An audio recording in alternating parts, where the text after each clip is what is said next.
विशाल और घने जंगल के किनारे एक गांव था।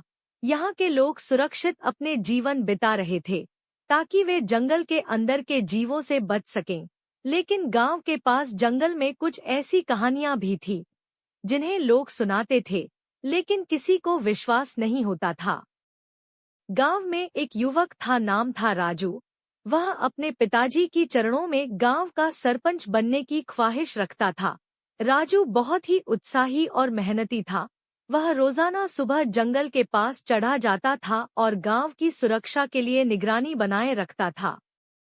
एक रात जब चांदनी चमक रही थी, राजू ने अपनी निगरानी के लिए जंगल की तरफ रुख किया। वह ध्यान से हर जगह की निगरानी कर रहा था जब उसने एक विचित्र आवाज सुनी।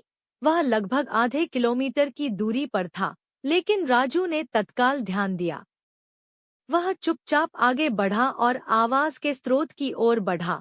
जब वह वहां पहुंचा तो उसने अपने विश्वास को हिला दिया। उसने देखा कि वहां एक वेश्या के पास एक विचित्र आदमी खड़ा था, जो कि किसी साधारण इंसान जैसा नहीं दिख रहा था। राजू ने चुपचाप वहां से वापस जाने का फैसला किया, लेकिन जब वह घर लौटा तो उसका ध्यान कुछ और ही बातों पर जा गया।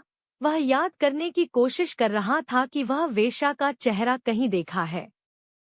कुछ ही देर बाद राजू ने एक पुरानी किताब खोली और उसमें पढ़ा कि जंगल में एक वेयरवुल्फ रहता है, जो पूरे बदन में एक शेर की आवाज में बदल जाता है। रात को यह वेयरवुल्फ लोगों का डरावना सपना बन जाता है और उसका लक्ष्य वेयरवुल्फ बनाने की होता है। राजू का मन घबराया। वह सोचने लगा कि क्या उसने सही में वेयरवुल्फ को देखा था।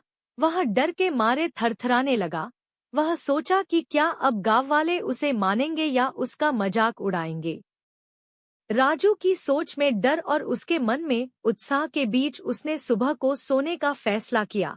लेकिन जब वह सोने लगा तो उसने आधे सपने देखने लगे।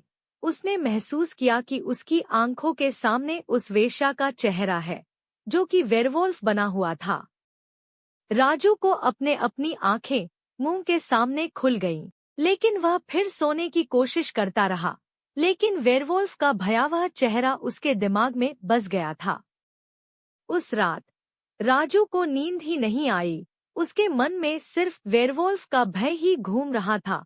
सुबह होते ही वह गांव के लिए चला गया और गांव के सरपंच से मिलने का निर्णय लिया।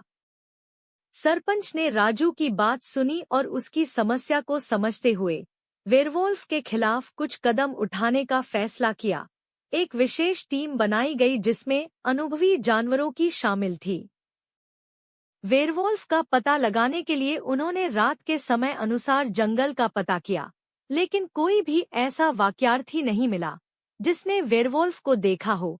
राजू ने भी जंगल का पता किया, लेकिन कुछ नहीं मिला। वेयरवुल्फ की उपस्थिति के बारे में किसी को भी कोई जानकारी नहीं मिली, लेकिन राजू को वहां कुछ अजीब सा लग रहा था। उसकी आंखों में अजीब से वेश्या का चेहरा बार बार नजर आ रहा था। कुछ दिनों बाद गांव में बुरा वक्त आने वाला था। रात के समय वेयरवुल्फ ने गांव में आक्रमण कर दिया। लोगों की चीख पुकार सुनकर राजू उठ खड़ा हो गया। उसने देखा कि गांव में हालात खराब हो रहे हैं। राजू ने तुरंत अपने पिताजी के साथ उस जगह पहुंचकर देखा तो वेयरवुल्फ की आवाज सुनाई दी। वेयरवुल्फ गांव की ओर आगे बढ़ रहा था, लेकिन राजू और उसके पिताजी की मौजूदगी ने उसे रोक दिया। राजू ने वेयरवुल्फ के खिलाफ साहस और बहादुरी से लड़ा और उसे पकड़ने में सफल हुआ। उसने वेयरवुल्फ को पकड़ा और उसे गांव से बाहर निकाल दिया। इस घटना के बाद गांव की सुरक्षा में सुधार हुआ और लोगों का भरोसा राजू पर और भी बढ़ गया। राजू ने अपनी साहसिकता और बहादुरी से वेयरवुल्फ को हराया और गांव की सुरक्षा को बनाए रखने में सफल रहा।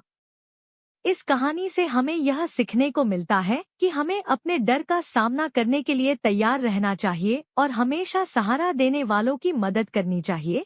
अगर हम साथ मिलकर काम करें तो हम किसी भी मुश्किल को पार कर सकते हैं।